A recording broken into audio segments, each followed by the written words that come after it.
So, hello everyone. This is CA Kaushal Agarwal, Manager Tax Mantra Global, and today in this webinar we will be discussing on the changes proposed in Finance Bill 2021. What are the changes for the businessmen, uh, for the businesses relating to GST, and how it will going to impact their business. So, moving forward, let's start. And good afternoon, everyone. So as we all know, finance bill has been proposed in the parliament, and this budget seems to a very good budget in the sense post COVID, where a lot more has happened from in comparison to the last budget to this budget, and the government has put efforts to deliver the major of the things. The budget focused more on the Atmanirbhar Bharat, Vivad Se Vishwas schemes, Make in India and all, and the market also given a good reaction with the budget.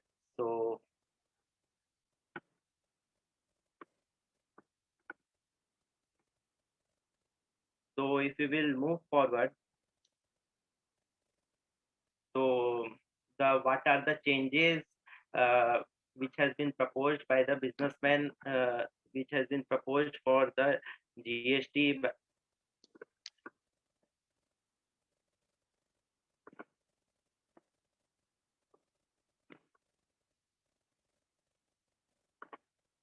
So the first change which has been introduced or which has been proposed in the budget is Section 7 of the CGST Act. So first of all, let me just brief you ki uh, there in the finance bill, from clause 99 to clause 115, the amendments in the GST Act has been proposed, and there are total 16 changes proposed in the act. And the very first change is the changing the scope of supply under section 7 of the GST Act. And this change has given a retrospective amendment. So it is proposed to enhance the scope of the supply. So what the change will be, a new section called a new clause called AA under section 1 subsection 1 under section 7 subsection 1 has been inserted, which includes transactions involving which includes transactions involving um, supply of goods or services, by any person to its members other than individual, uh, for cash consideration or other considerations, will be deemed as a supply. So what the effect will be here, ki the persons and members in case of societies, associations of persons, clubs and all, so the persons, the members and the society will not be treated as a separate entity, and the GST will be charged on those transactions or activities. So with the applicability of this change, there will be a major impact on the club societies and all, because earlier, with a landmark judgment of the Supreme Court, which recently came in 2019 for the Calcutta Club Limited versus the state of West Bengal, where the Supreme Court has pronounced that there cannot be sale of goods and services between the unincorporated uh, entities on the basis of the principle of mutuality. However, changes proposed in the budget, so the change is against the Supreme Court decision, and we will have to wait and see how the situation will be handled, or how the this change is going to get effect, because somewhere this change is against the constitution, and the constitution needs to be amended in such a way to give the effect of such change. So let's see how the change going to impact and how it is held further. Uh, the second change is, uh, change in section 16 of the CGST Act. So this change, the section 16 talks about the eligibility criteria on the input tax credit. Who are the taxpayers or who are the receivers who can claim the input tax credit? So there is a insertion of new clause AA under subsection 2 of section 16 of the CGST Act, which in a simple terms put more restrictions on claiming of the ITC by a receiver, and this is a prospective amendment, so it will get to come into picture once the same has been notified by the in the official gazette. So what this amendment or what this section quotes is the credit of the invoice or debit note may be availed. The credit may be availed only the credit may be availed on only when details of such invoices or debit notes has been furnished by the supplier in GSTR 1 and the same is reflected in GSTR 2A or 2B of the service or the goods receiver. So the impact of such change will be a vast impact because it will create burdens. It will create burdens for the SMEs to maintain multiple reconciliations and matching statements at the same time. The genuine taxpayers may face the heat due to this reconciliation mechanism and the non-availability of input due to non-reflection of the input tax credit in their GSTR 2A or 2B. Um, and at the same time, the other conditions in section subsection 2, the possession of the tax invoice, the receipt of the goods and services and other remains to be valid, but this is a very major change. Although the GST Council in its 35 meeting already has made applicable the Rule 36(4), which restricts the input credit up to 5% of the total tax appearing in GSTR 2A or 2B. However, with the applicability of this section, the provisions to take the input uh, will be very harsh, and the taxpayers or the genuine receivers may have to face the difficulty. The third is section 35 of the GST Act, and this is a very major change which has been brought in by the or which has been proposed in the finance bill, the omission of the GST audit. So as we all know, every SSC or every taxpayer having a turnover exceeding 5 crore is compulsory required to get its books audited from a CA or CMA, practicing CA or CMA under clause 35 for GST audit and required to file the GSTR 9C. However, with the with the uh, with the propose of this amendment, and the audit criteria seems to have gone, and instead of the audit, the taxpayer is required to give a self-certified reconciliation statement. And what is this self-certified reconciliation statement? We will talk in our next clause, which has been amended. So basically, with the omission of section 35, the impact is like the SMEs or other industries seems happy with the ease of compliance, the annual compliance. However, at the same time, it may notice that the departmental audits will have a huge impact, and the chances of litigation will be much more higher than uh, than the conditions where the audit has been done. And the the one major question here is coming, or is which is buzz in the market, is whether the audit is there for 1920 or not. So dear friends, I would like to clarify, and the CBIC already had clarified this on its Twitter handle. If up to 1920, that is financial year 1920, the audit criteria is applicable for those businesses having turnover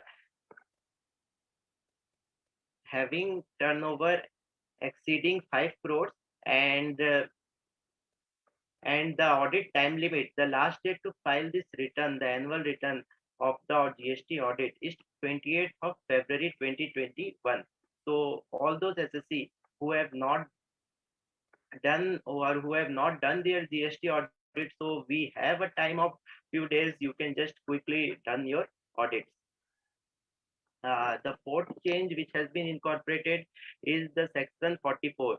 Since with the gone away of the GST audit, the section 44 which states on the annual returns, the GSTR 9, which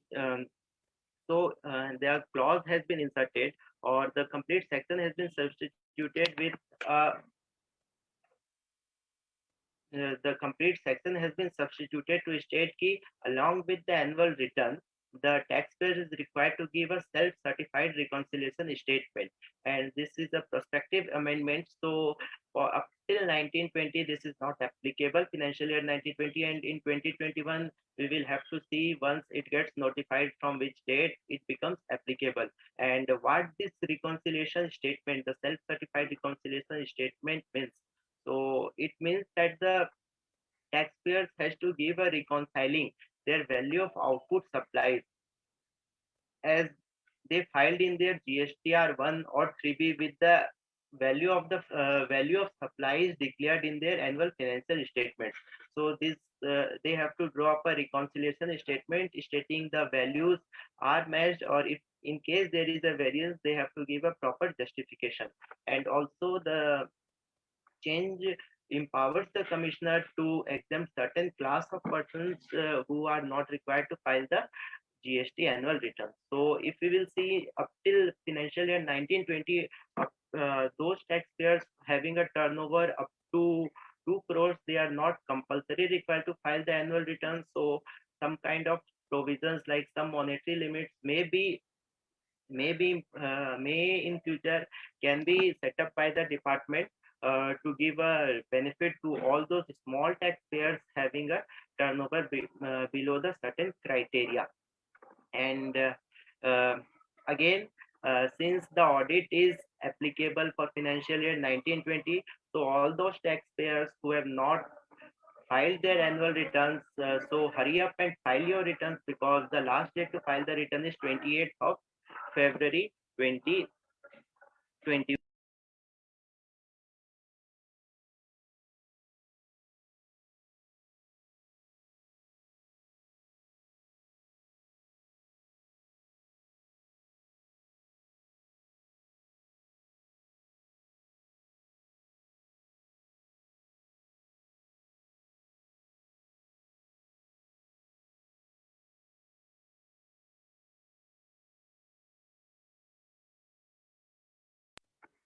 The next change which has been proposed is change in section 50 of the CGST Act, which talks about interest on delayed payment of taxes.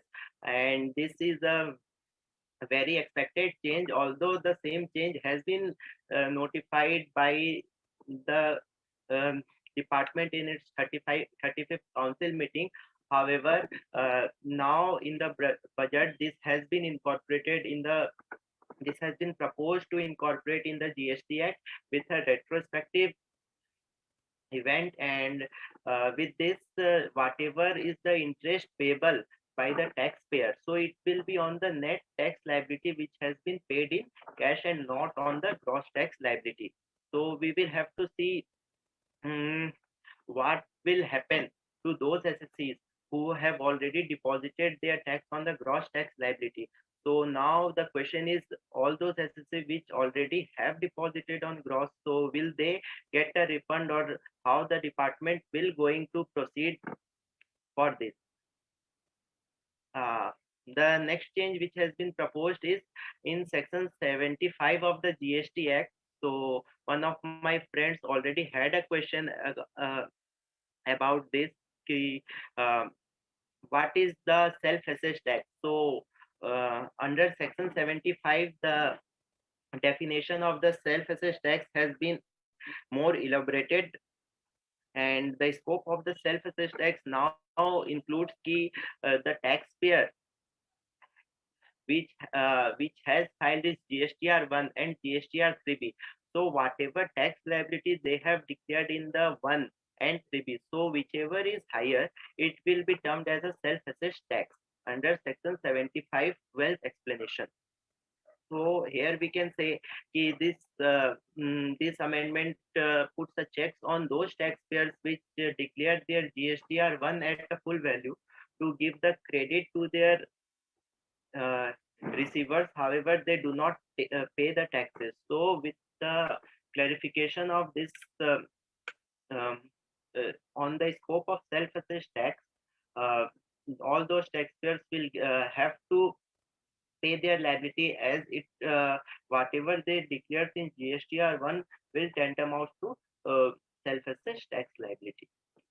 Apart from this, there are certain other changes like the Section 83 has been amended to provide that the proper officer may, after the reasons in writing, provisionally attach the movable, immovable, or bank properties or bank statements of the taxpayer to protect the interest of the revenue. The Section 107 has been amended to state that in case the SSC wants to move to the commissioner appeal, 25% of the penalty of tax penalty has to be of tax amount has to be deposited to initiate the proceedings. The Section 29 has been amended. 129. Again, this 129 is a major change.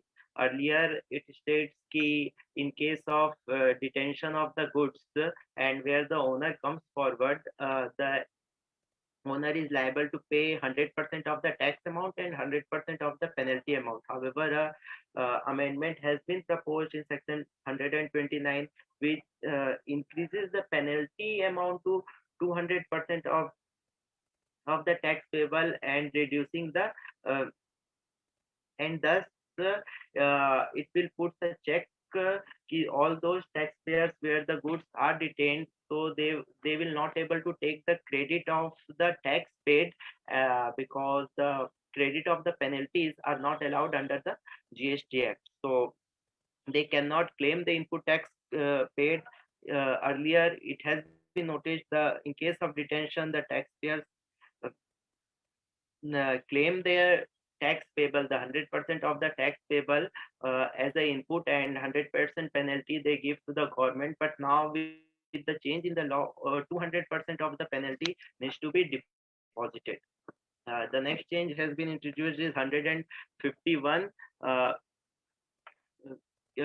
the commissioner may issue an order to collect the information and uh, other things. The power of the commissioner or the power of the office proper officer has been widened. And the next change which has been proposed is 130 relating to confiscation of goods.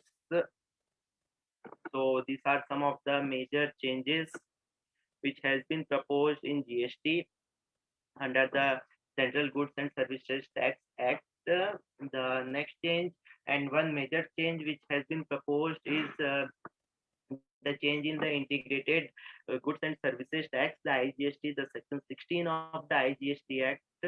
And this section 16 talks about the zero rated supplies. So there has been a three major changes, the insertion of one new clause which where the authorized operations has been described, the substitution of one clause where non-realization of forex as per the provisions of FEMA uh, will lead to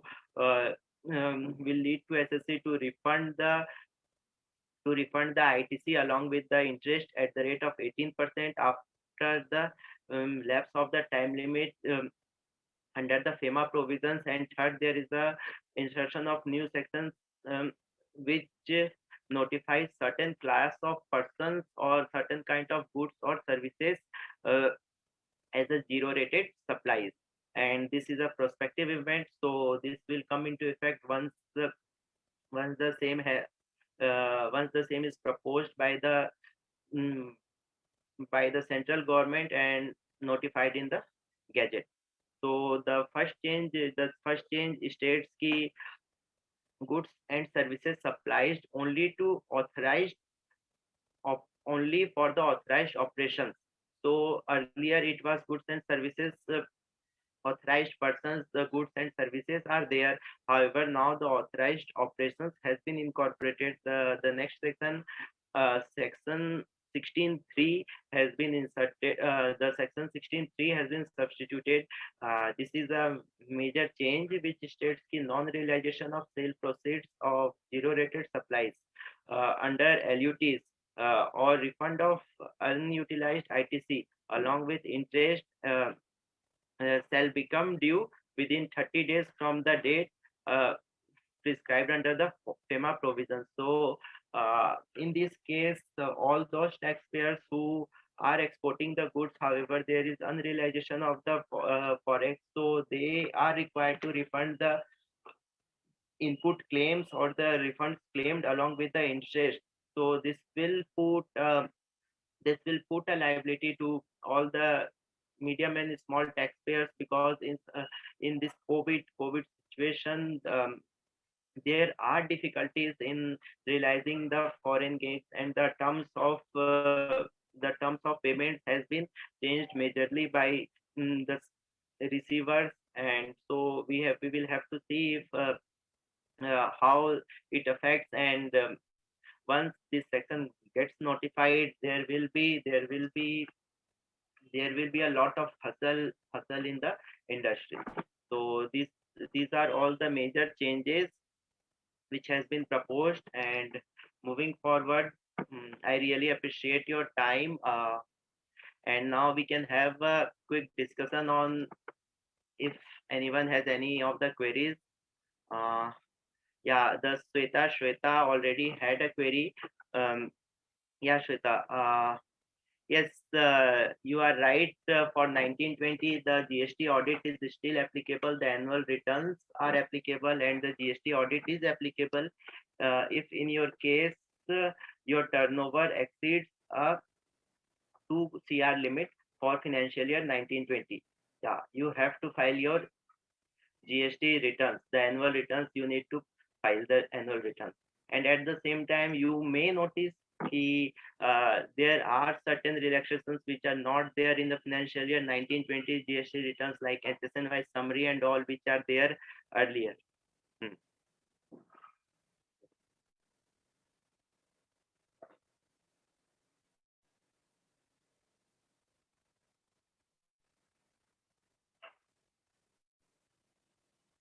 Uh, uh, yes, for this section 16.2, section 16.2, it is like, yes, the receiver of the goods or services may not take credit up till the same is not reflected in their GSTR 1.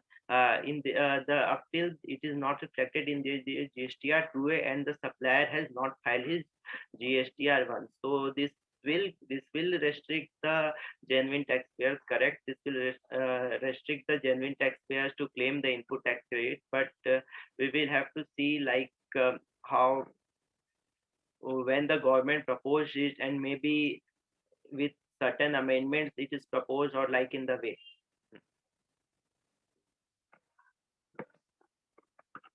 Yeah.